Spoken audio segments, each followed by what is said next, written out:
First, I want to update you on a couple of agreements between the University of Hawaii and the University of Hawaii Foundation, which is a separate 501c3 nonprofit set up specifically to support the University of Hawaii and our philanthropic efforts. And it is identified as such in statute, in fact. In 2018, we restructured the relationship between us by mutual agreement, and we actually had a PIG of the Regents, and we also worked with a subset of the UH Foundation Board, their leadership, to really look at how we were doing and try to up our game. In 2018, the board approved a new agreement, and it was a 3-year agreement that we operate under today. It was renewed once in 2021 and for another 3 years. And I just want to let you know it's a delegated action and discussed with the chair, but we have renewed it for another 3 years. So we should be good till 2027.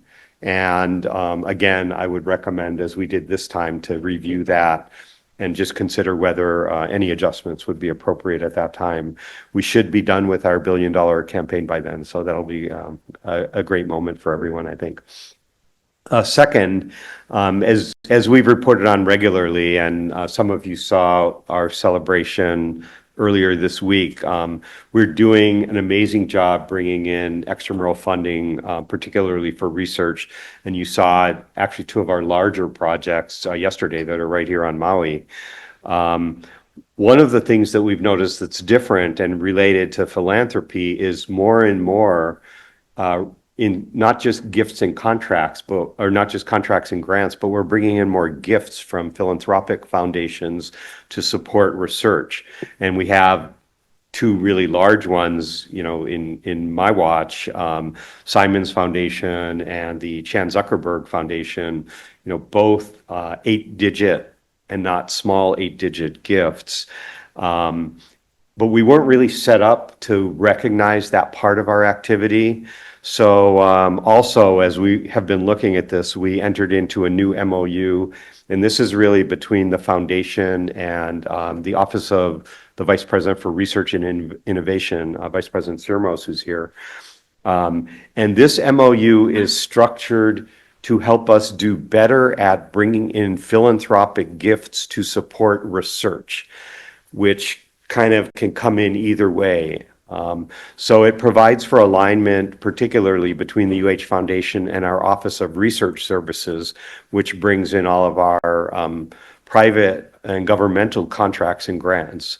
And we're setting up a new shared joint Office of Corporate and Foundation Relations. It's a pretty straightforward MOA and lays out our alignment on things like limited submission opportunities, who submits, who approves them. How do we steward the relationships with these philanthropic organizations in a structured and positive manner to keep the flow going? And we want our donors to be happy, and also to provide a central point of contact, both for external donors who want to support research, but also our own researchers who want to pursue philanthropic funding. So we think this is going to be a big win for us as we see more and more support for research from philanthropic sources. Next, I just want to give a quick update on enrollment. We're 12 days out from first day of instruction, the week after next. So what we have now that I report on typically is students who have actually registered for courses. So we're not counting intent until they do register. And the most common thing we report on is headcount numbers. It's an imperfect measure, but it's easy to compare year over year. So right now we're up 7%, which is fabulous. 9 of our 10 campuses are showing an increase. I'll say a little more about that. That's a duplicated total, meaning that a student who registers at more than one campus, and we have thousands of those, they will show up twice. But another metric that we like to look at is our student semester hours, which is how many course registrations. And those are spread across the system, and that's also up about 6%. So that's great. We have increases in some of the key categories we look at: degree-seeking students, early college students, course sharing between campuses. These are all things we want to grow, and they are all up. UH Hilo is still down overall, but the decrease is less than in the last 2 years, and slowing the decline is the first step to turning it around to an increase. They are seeing increases at UH Hilo in transfer students, students returning to college, and Native Hawaiian and Pacific Islander students. So a few bright spots there, and we'll know more, as we get into the semester itself. Finally, I just want to mention, and especially because we're here on Maui, one group we've been watching closely is the Lahainaluna High School class of 24. Those are a group of students who started with COVID and thought they were going to have a normal senior year until the tragic wildfires.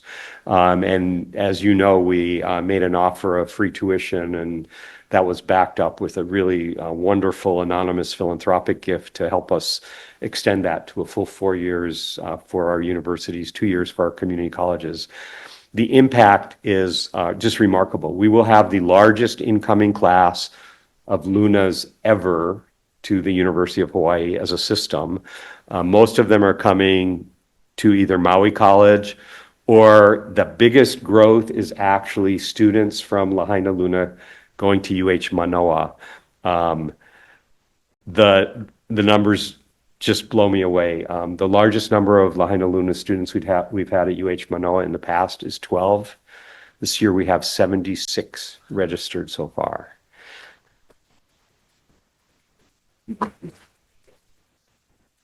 And I mean, more than anything to me, that just says, what is the impact when you tell students tuition is free?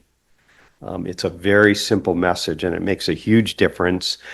We have been trying for about 5 years to extend the Hawaii Promise program that we offer at our community colleges to our 3 universities.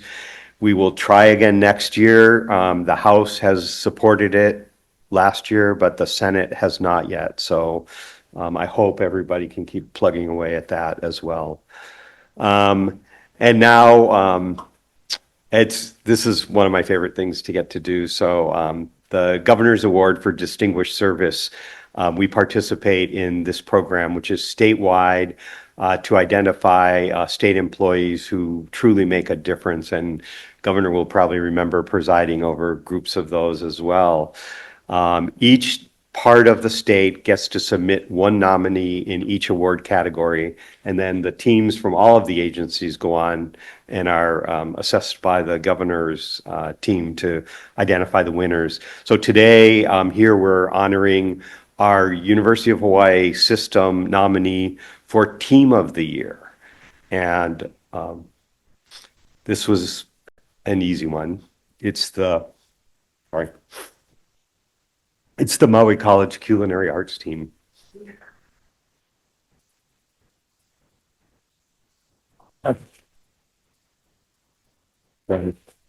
Not a surprise why we selected them, and I think you've all read so much about them. Some of you know them, some of you met some of them last evening. They were just amazing in the aftermath of the fires, both in Lahaina and Kula, and showed what a community college does for a community. On the day after the fires, the kitchen and dining room were active. Right next to us, transformed into a relief food hub for the entire island. The faculty and staff work with organizations in the community and from around the state and around the world. World Central Kitchen, Common Ground, the Chef Hui, to prepare thousands of meals immediately for displaced residents, visitors, others affected by the fire. When school started right after the fires, they brought what they were doing for the community into the classroom, creating a special culinary course for the incoming students called Disaster Relief Food Preparation Experience, something I'm sure those students will never forget. And that helped the students learn how to prepare food, and how to engage with a community in deep, deep need. Every member of the team contributed to this, and Chancellor is not part of the team, but I know how much he did as well. They were procuring food and supplies, managing inventory, washing dishes, cleaning the kitchen, teaching classes. In all, this was some 200,000 meals that were prepared, cooked, and packed over those first 2 months. So mahalo. We know you will do well, and I will plug you to the governor for sure. So let me first mention the names of those who are not able to be with us here today. Peter Pack, Noel Cleary, Dan Schulte, and Taylor Ponte. And with us today, Governor, we have, and please stand when we call your name, and Chair and I will come over in a moment, Krista Garcia,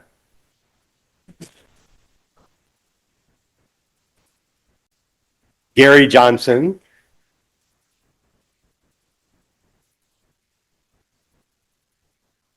Natasha Jocelyn,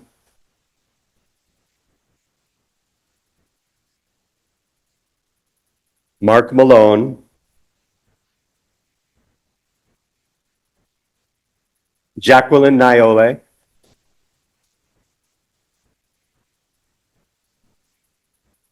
Craig Omori, and Richard Ramirez.